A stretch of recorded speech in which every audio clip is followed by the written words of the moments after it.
নমস্কার বন্ধুরা, আমার মুখ যাত্রা চ্যানেলে আপনাদের সবাইকে স্বাগতম জানাইলাম। কালকে আপনাদের শনির এক খণ্ড আপনাদেরকে বলছি। দেখেন, শনির কাহিনী শুনতে হলে একটু ধৈর্য ধরে শুনতে হইব, কারণ শনির কাহিনীটা বহুত লম্বা। আমরা চেষ্টা করুন যতটুকু পারি শর্ট করে আপনাদেরকে বুঝানোর। তার জন্য আপনারা একটু ভালো মতন আমার চ্যানেলটাকে আপনারা ভালো করে দেখবেন কিন্তু। প্লিজ আপনাদের কাছে এতটুকুই অনুরোধ, কেন এগুলো হচ্ছে তত্ত্ব কথা, এগুলো জানার খুব দরকার। মানুষের যে বলে, ইংলিশে বলে মেডিটেশন করতে লাগে, মানে বাংলাতে বলে ধ্যান। সকালবেলা উঠে যে ধ্যান করাটা অ্যাকচুয়ালি জরুরি। আমরা ঠাকুরের, আমরা ঈশ্বরের কেউ মানি না সেরকম। অনেকে মানে, যদি অনেকে মানে না, এইটা মানার কোনো অর্থই হয় না। হ্যাঁ, আমরা ঠাকুরের কাছে যাই, কীর্তন করি, এটা করি সেটা করি, ওগুলো মানা হয় না। এরকম মানেন যে সকালে উঠে আপনি প্রাপ্ত মুহূর্তে 3টার থেকে আপনি আরম্ভ করেন, কইরা একটু ধ্যান করেন, আপনার মনের কথা ঠাকুরের জানান। তখন সরস্বতী মা সেই টাইমে কণ্ঠে থাকে। আপনি কণ্ঠের থেকেই বাবা ব্রহ্মায় পাইব, ব্রহ্মার থেকেই উপরে বিষ্ণু মহাদেব সবাই জানতে পারবো। তখন আপনার কথাগুলো যখন বলবেন, তখন একদম উপরে কানেক্ট হয় কথাগুলা। তখন আপনারা তত্ত্ব কথার মধ্যে আপনারা আসতে পারবেন। তখন জানতে চাইবেন যে তত্ত্ব কথা মানে কি। আজকে যেরকম আমি শনির কথা বলতেছি, শনি অনেকে, আমিও ভালোবাসতাম না শনিকে, কিন্তু শনি বহুত আঘাত পাইছে নিজে, যে আত্মীয় স্বজনের থেকে, আশেপাশে সবার থেকে কষ্ট পাইয়া সে আজকে এত বড় পদ নিছে, সে ন্যায়াধীশ হয়েছে। কিসের জন্য, কিভাবে, কি কারণ, এগুলো জানতে হলে আপনাদের একটু ধৈর্য ধরতে লাগবো। আপনারা ভালো মতন এটা শুনতে হইব, তাহলেই আপনারা বুঝতে পারবেন তথ্য কথা মানে কি। হ্যাঁ, আমরা অন্য আরও কিছু নিয়ে আসুন পরে, পরবর্তীতে এটা সমাপ্ত হওয়ার পরে। এটা সমাপ্ত হতে আরও কয়টা দিন দেরি লাগবো আমাদের, ঠিক আছে? তার জন্য আপনারা একটু ধৈর্য ধরে আমার এই কাহিনীগুলো আপনারা একটু শুনবেন। হ্যাঁ, তাহলে আমি কালকে আপনাদেরকে এখনো বলছিলাম যেরকম এক ভাগ ও পার হয়েছে। ব্রহ্মা আসছিল, ব্রহ্মা আসিয়া ওদের এটা হয়ে গেছে। হয়ে যাওয়ার পরে রাস্তা দেখায় দিল। 3টা তথ্যর কথা বলছিল, একটা তথ্য বলল, আর একটা তথ্য বাকি রয়েছে। এখন আর দুইটার মধ্যে এখন বিষ্ণু আসবে। বিষ্ণু আসিয়া ওদেরকে জিজ্ঞাসা করলো যে দেখো তো বাচ্চারা, আমি কিসের জন্য তোমাদের কাছে আসছি আজকে, আমি কোন তথ্য নিয়ে তোমাদের কাছে জানতে আসছি, তোমরা আমাকে এটা বলতে পারবে? যে বলতে পারবে সে আরেকটা পথ পাবে, যেতে পারবে। কিন্তু সেটা আগে আমাকে সম্পূর্ণভাবে ভালোভাবে আমাকে বুঝিয়ে বলতে হবে। তখন জমে উঠল, জমে বলল, হ্যাঁ দেব, আমি বলতে পারবো। তা কাছে ঠিক আছে বলো। তখন জমে বলল, স্বয়ং বিষ্ণু যেই জায়গায় আসা পড়ে, সেই জায়গায় তমগুণ শেষ হয়ে যায়, শেষ হয়ে রজগুণ আরম্ভ হয়। ওইটা তখন বলল, হ্যাঁ ঠিক বলছো কথাটা। তাহলে রজগুণের মানে কি, অর্থটা আমাকে জানাও তো। তখন বলল, রজগুণ মানে যার যত শক্তি আছে, মানে আমরা বলি, অনেকে ইংলিশে বলে পাওয়ার, শক্তি থাকা, থাকা, বহু শক্তিশালী।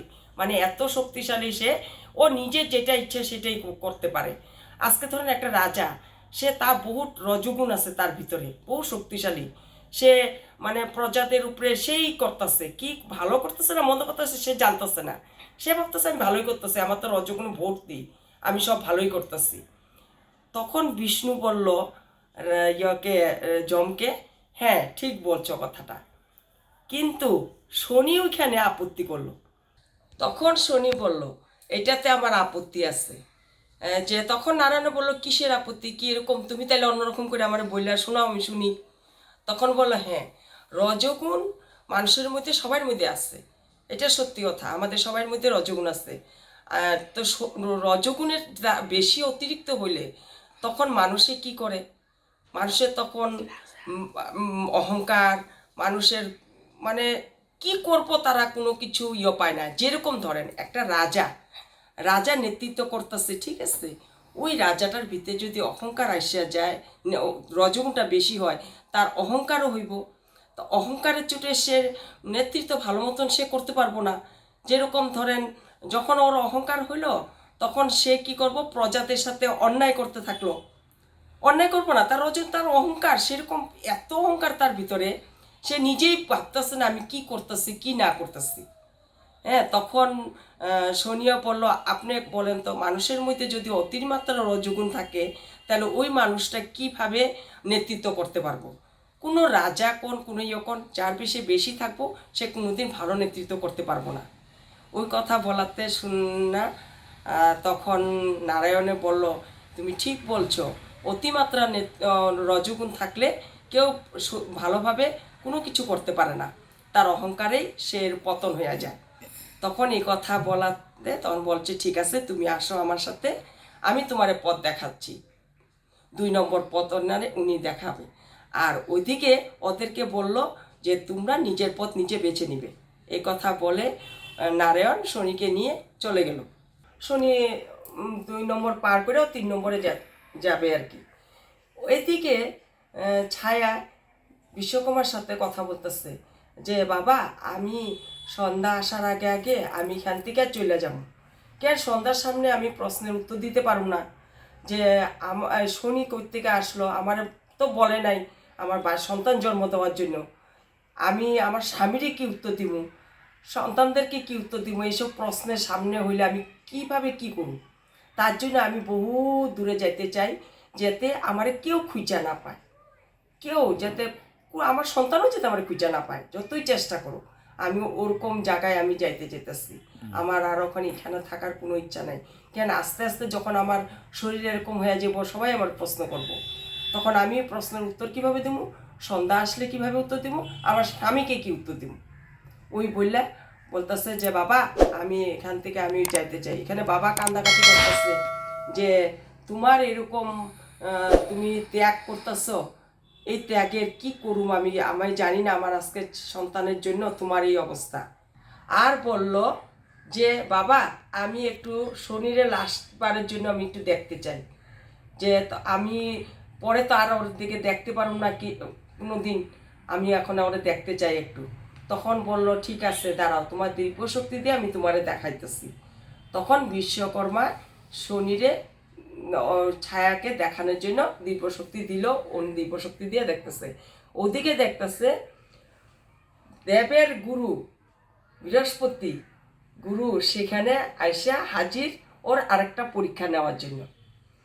তখন বলল যে, বলো তো সবার থেকে বড় গুরুকে, তুমি কথা বলছো। বলাতে আমি বললাম, গুরু কে বড়, আমাকে বলো। তখন বলল যে, দেখো, জমে বলল যে, গুরু যেরকম ধরেন আমাদের দেবতার মধ্যে, সব দেবতার মধ্যে আপনি বড় গুরু। আমাদের বাবাও আপনার কাছে মাথা নত করে, সব দেবতারাই আপনার কাছে মাথা নত করে। তাহলে বড় কে হইল গুরুদের মধ্যে? আপনি তো গুরু, আমাদের মধ্যে বড় আপনি। তখন বলল, শনিও বলল, না, সবচেয়ে থেকে বড় গুরু হইল মা। মা বলার সাথে সাথে বৃহস্পতি বড় বড় করে তাকাইতেছে। তখন কোনো, হ্যাঁ, কিরকম? জন্মের থেকে আমাদেরকে শ্বাস লওয়া শিখাইছে ফার্স্ট, কিন্তু মা আমাদেরকে প্রথম গর্ভে যখন ছিলাম তখন থেকেই শেখানো শুরু হয়েছে শ্বাস লওয়া।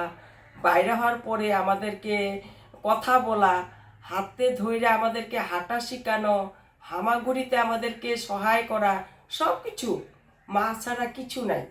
মাই আমাদের সবচেয়ে পরম গুরু।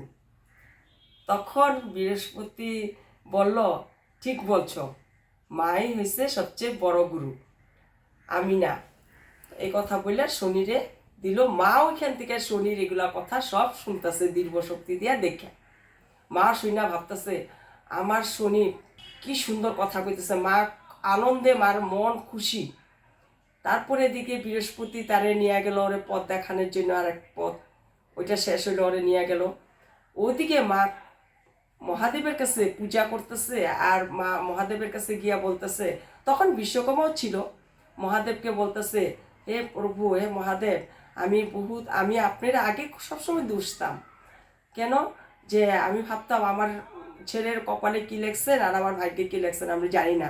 এত কষ্ট আমার ছেলে, সবার কাছ থেকে কথা শুনে আঘাত খায়, কালো কুলো বলে সবাই সব কিছু ওরে করে।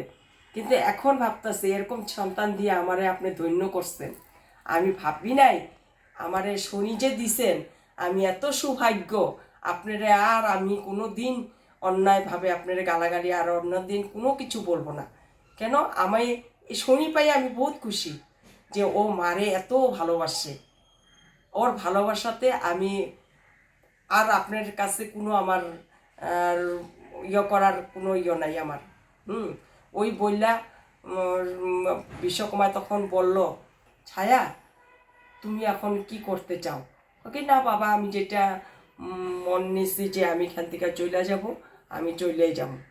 তখন ভাবতেছে আমি লাস্ট পর্দাটা যে আমার ছেলে দিয়া গেছিল, যে পর্দার তো ভিতরে মা সবসময় তুমি দেখতে পারবা আমার ওইখানে, যখন খুলবা তখনই দেখতে পারবা, আমি কিন্তু পিছনেই আছি।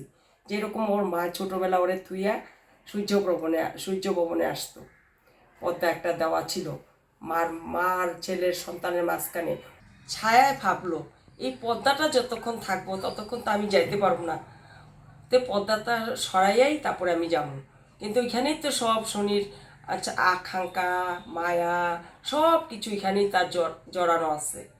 ওইটা ভাইবা ও মা ভাবছে যে পর্দাটা আমি সরাইয়া তারপরে আমি যাবো গিয়া, যদি পর্দা যতক্ষণ থাকবো তখন আমি যাইতে পারবো না। ওই ভাইবা ও মা যাইতেছে। আর ওদিকে শনি তৃতীয় ভাগ শেষ করিয়া ও চতুর্থতে ঢুকবো। আজকে আমি এখানেই সমাপ্ত করলাম। ধন্যবাদ। আমার ভিডিও ভালো লাগলে আপনারা লাইক করবেন, কমেন্ট করবেন, সাবস্ক্রাইব করবেন। আবার পরবর্তী খণ্ড কালকে আবার নিয়ে আসছি।